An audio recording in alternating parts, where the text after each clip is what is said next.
नमस्कार, मैं हूं शुभि मिश्रा और आप देख रहे हैं जोहार झारखंड। राज्यसभा चुनाव में जेएमएम की ओर से प्रत्याशी के नाम के ऐलान के बाद गठबंधन और सरकार में सहयोगी कांग्रेस नाराज है। महुआ माझी के नाम की घोषणा के बाद कांग्रेस नेताओं ने यहां तक कह दिया कि अगर कोई फैसला होता है तो उसके परिणाम और दुष्परिणाम दोनों सामने आते हैं। सोनिया गांधी के साथ दिल्ली में डील फाइनल होने के बाद भी हेमंत सोरेन की ओर से उसे तोड़ना कांग्रेस नेताओं को नागवार गुजरा। ऐसे में ट्वीट के जरिए कांग्रेस नेताओं ने अपनी नाराजगी और अपना दुख व्यक्त किया है। सबसे पहले आपको दिखाते हैं कांग्रेस विधायक दीपिका पांडे सिंह का ट्वीट, जिसमें उन्होंने लिखा है कि विनाशकाली विपरीत बुद्धि। वहीं कांग्रेस नेता सुखदेव भगत की बात करें तो उन्होंने भी नाराजगी जाहिर करते हुए ट्वीट किया, जब नाश मनुष्य पर छाता है पहले विवेक मर जाता है। तो इससे भी एक कदम और आगे बढ़ते हुए कांग्रेस विधायक डॉक्टर इरफान अंसारी ने भी लिखा, पत्थर तो हजारों ने मुझे मारे थे मगर जो दिल पर आके लगा वो एक दोस्त ने मारा था। जाहिर है कांग्रेस नेता नाराज हैं, हताश हैं और वादा कर तोड़ दिए जाने से आक्रोशित भी। ऐसे में सवाल यह है कि क्या कांग्रेस की नाराजगी सरकार पर भारी पड़ेगी? झारखंड प्रदेश कांग्रेस प्रभारी अविनाश पांडे झारखंड पहुंच चुके हैं और पार्टी विधायकों और पदाधिकारियों के साथ चर्चा में जुटेंगे। ऐसे में सबकी निगाहें कांग्रेस के अगले कदम पर टिकी है।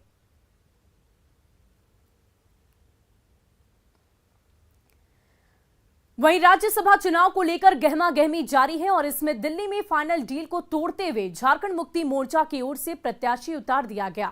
वहीं महागठबंधन में बढ़ी सियासी तल्खी के बीच प्रदेश कांग्रेस प्रभारी अविनाश पांडे रांची पहुंच चुके हैं। अविनाश पांडे ने कहा कि वे लोग गठबंधन में हैं। उन्होंने ये भी कहा कि कांग्रेस विधायक दल की बैठक में सभी मिल बैठकर चर्चा करेंगे, जिसके बाद सीएम से पूछा जाएगा कि आगे कैसे चलना है। झारखंड मुक्ति मोर्चा ने अपना कैंडिडेट की घोषणा की है और हमारी कोशिश यही थी कि सभी पूरा जो गठबंधन के जितने भी सहयोगी हैं मिलकर आपस में चर्चा करके और सर्वमत से एक कैंडिडेट घोषित करते हैं। अब आगे में उन्हें इसकी घोषणा की हुई है, उनके पास में संख्या है तो निश्चित रूप से उन्हें अपनी संख्या बल पर इसकी घोषणा की है। कांग्रेस के पास का कहना यह था कि इस बार कांग्रेस को मौका मिले और गठबंधन की ओर से कांग्रेस का प्रत्याशी हो। यही सत्य है। सभी पार्श्वभूमि पर ही गठबंधन में आगे और बेहतर समन्वय के साथ में, बेहतर विश्वसनीयता के साथ में काम हो। और गठबंधन तो होता ही इसलिए है कि जब सरकार में ना ही एक संख्या पर ना वो सरकार चला सकते हैं, ना 17 की संख्या पर हम सरकार चला सकते हैं। जब गाड़ी साथ में चलती है तो जरूरी होता है कि आपस में एक दूसरे का हाथ पकड़कर हम चलें। अब आगे में आज सभी हमारे विधायकगण से, वरिष्ठ नेताओं से सबसे चर्चा करके, कल हमारी कार्यशाला भी है, संगठन के कार्यक्रम भी हैं, सबसे बात करेंगे और कोशिश होगी कि माननीय मुख्यमंत्री बतलाएं कि आगे कैसे चलना है। और इस पूरी खबर की अधिक जानकारी के लिए हमारे संवाददाता निरंजन हमारे साथ लाइव चैट पर जुड़ चुके हैं। निरंजन, अविनाश पांडे ने अभी भी कहा कि साथ चलना बेहद जरूरी है, अगर सरकार साथ में चलानी है तो, यानी कि नाराजगी तो है, अब आगे क्या कुछ होगा? जी बिल्कुल सुभी, आप ठीक ने कहा। जिस तरह से प्रभारी अविनाश पांडे ने कहा कि समन्वय बहुत जरूरी है, उन्होंने समन्वय शब्द का प्रयोग किया। इससे साफ जाहिर होता है कि अविनाश पांडे के मन में कहीं न कहीं जो उम्मीदवार झारखंड मुक्ति मोर्चा का जो महुआ माझी को खड़ा किया, इसको लेकर के नाराजगी जरूर है। उन्होंने कहा कि अब हेमंत सोरेन को समझना है कि कैसे कुछ करना है। यानी कुल मिलाकर के जिस तरह से पूरी राजनीतिक सियासी चल रहा था दिल्ली से लेकर के रांची तक, उन्होंने हेमंत सोरेन ने मुलाकात भी की थी सोनिया गांधी से। उसके बाद मुलाकात करने के बाद साफ तौर पर हेमंत सोरेन जिस तरह से प्रेस कॉन्फ्रेंस में कहा कि गुरुजी से इस सारे कुछ बुझ करके ये मैंने फैसला लिया है, यानी सोनिया गांधी से मुलाकात करते समय उन्होंने कहा कि मैं शिबू सोरेन जो हमारे पिताश्री हैं, जिन्हें गुरुजी कहा जाता है, उनसे सब कुछ राय मशविरा करके उम्मीदवार खड़ा की गई है। लेकिन अविनाश पांडे अभी बिरसा मुंडा एयरपोर्ट पर उतरे, उनसे मैंने बातचीत की। उसके बाद अभी कांग्रेस का जो प्रदेश कार्यालय है वहाँ विधायक दल की बैठक निरंजन, क्या कांग्रेस नेताओं की नाराजगी कोई नया गुल खिला सकती है? कोई नया मोड़ झारखंड की राजनीति में आ सकता है? सुभी, जिस तरह से कयास लगाए जा रहे हैं कि 2.5 साल सरकार के, हेमंत सोरेन सरकार के हुई है और 4 मंत्री कांग्रेस के हैं, तो कहीं ना कहीं मंत्री और विधायक में भी इसको लेकर के नाराजगी है, लेकिन सरकार पर कोई आंच नहीं आ सकता, इसलिए कि कांग्रेस के पास कोई विकल्प नहीं है, कांग्रेस के पास कोई चारा नहीं है। पूरे देश की राजनीति की बात करें, राष्ट्रीय राजनीति की, तो कांग्रेस कहीं बची खुची ही सरकार है। अब इसके पास कोई उपाय नहीं है। 17 इसके विधायक हैं, 30 जेएमएम के विधायक हैं, तो दूसरा कोई विकल्प है नहीं कि हम करें तो करें क्या।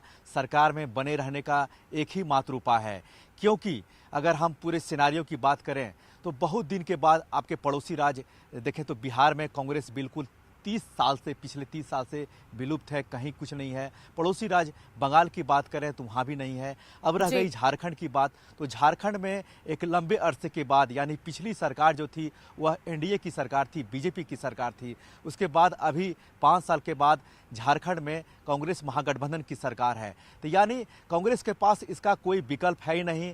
यानी कुल मिलाकर के देखें तो मंत्री भी है और जो विकास है वो विकास की काम बिल्कुल ठप पड़ी हुई है, इसलिए कि अभी जो कांग्रेस का जी निरंजन, बहुत बहुत शुक्रिया तमाम जानकारी के लिए। तो यह स्पष्ट होता नजर आ रहा है कि कांग्रेस के भीतर खाने नाराजगी तो जरूर है, लेकिन कोशिश ये होगी कि जल्द से जल्द इस मसले को सुलझा लिया जाए। वहीं झारखंड में राज्यसभा चुनाव दिलचस्प मोड़ पर पहुंच चुका है। सोमवार की रात तक बनी राजनीतिक परिस्थितियां इस बात का संकेत दे रही हैं कि झारखंड में एक और निर्विरोध चुनाव संपन्न होगा। झारखंड मुक्ति मोर्चा और बीजेपी की ओर से एक उम्मीदवार ही चुनाव मैदान में उतर रहे हैं। ऐसे में मतदान की नौबत नहीं आएगी और दोनों दलों के प्रत्याशी निर्विरोध निर्वाचित घोषित कर दिए जाएंगे। और अधिक जानकारी दे रहे हैं रांची संवाददाता निरंजन सिंह। झारखंड में राज्यसभा चुनाव को लेकर दिलचस्प मोड़ पर पहुंच गया है। अभी तक बीजेपी की ओर से एक उम्मीदवार और झारखंड मुक्ति मोर्चा की ओर से एक उम्मीदवार मैदान में हैं। अब देखना यह है कि अगर ऐसा हुआ तो 10 जून को मतदान की जरूरत नहीं पड़ेगी, दोनों उम्मीदवार निर्विरोध निर्वाचित हो जाएंगे।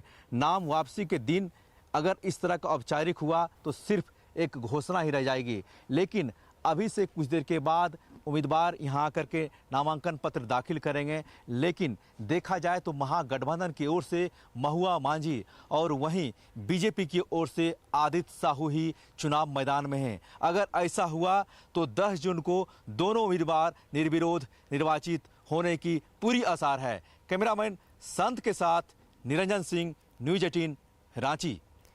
वहीं राज्यसभा चुनाव के लिए बीजेपी प्रत्याशी आदित्य साहू आज दोपहर 12 बजे के बाद नामांकन दाखिल करेंगे। सुबह 11 बजे बीजेपी ऑफिस से वो पार्टी विधायकों के साथ विधानसभा की ओर निकलेंगे और निर्वाची पदाधिकारी के समक्ष नामांकन करेंगे। आदित्य साहू 3 सेट में नामांकन दाखिल करेंगे। बीजेपी के प्रदेश कार्यालय में राज्यसभा चुनाव को लेकर बीजेपी विधायक दल की बैठक हुई। इससे पहले बीजेपी प्रत्याशी आदित्य साहू ने आजसू प्रमुख सुदेश महतो से उनके आवास पर मिलकर समर्थन मांगा, जिसके बाद समर्थन करते हुए सुदेश महतो ने प्रस्तावक बनने पर सहमति दे दी। वहीं बीजेपी अब निर्दलीय विधायक सरयू राय और अमित यादव के साथ एनसीपी विधायक कमलेश सिंह के भी संपर्क में है। और गिरिडीह में त्रिस्तरीय पंचायत चुनाव के तीसरे और चौथे चरण की मतगणना की एक साथ शुरुआत हो चुकी है। गिरिडीह में 3 जगह पर मतगणना केंद्र बनाए गए हैं। पहली काउंटिंग सेंटर गिरिडीह स्थित बाजार समिति, दूसरा बगोदर और तीसरा डुमरी में बनाया गया।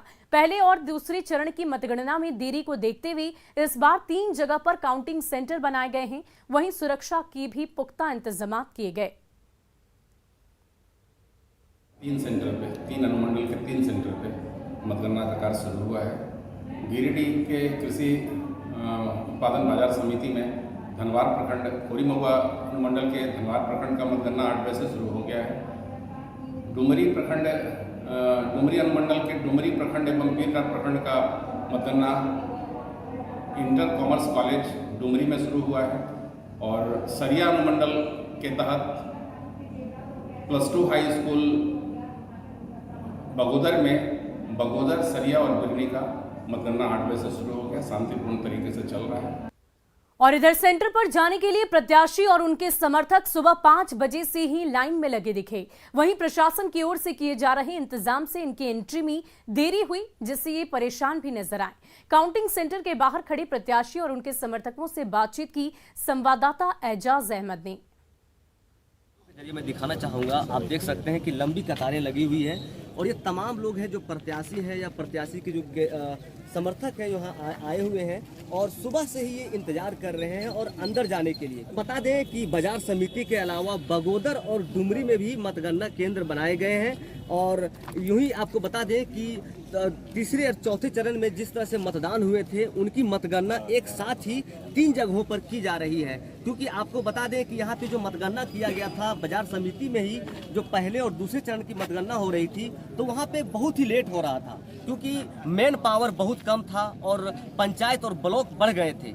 इसी बात को मद्देनजर रखते हुए इन्हें 3 भागों में डिवाइड कर दिया गया है, बाजार समिति, डुमरी और बगोदर, जहां पे मतगणना होना है ताकि समय पर रिजल्ट मिल सके और लोगों को परेशानी ना हो सके। कब से खड़ा है यहाँ पे आप? 3 घंटा से। तो कितना दिक्कत हो रहा है? बहुत गर्मी लग रहा है। तो कोई अधिकारी आए हैं, क्या बता रहा नहीं है? आए कोई नहीं। अच्छा, आप प्रत्याशी हैं?